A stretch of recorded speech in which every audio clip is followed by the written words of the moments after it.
कहाँ दुखेछ हात राख्नु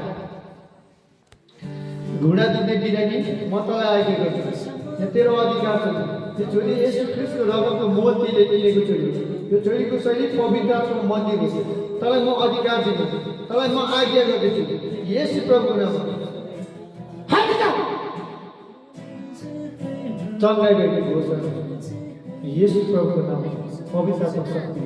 आमेन चेक गर्नु चेक गर्नु छाम कस्तो छ हजुर दुखेन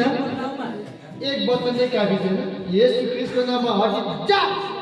जानै पर्छ नभए सुकै पाउँदैन उहाँको टाउको दुखिरहेको थियो घुँडा दुखिरहेको थियो अहिले प्रार्थना गर्ने बित्तिकै प्रभुले निको बनाउनु भएको छ हो निको बनाउनु भएको निको बनाउनु भयो ल सबैले ताली बजाउनु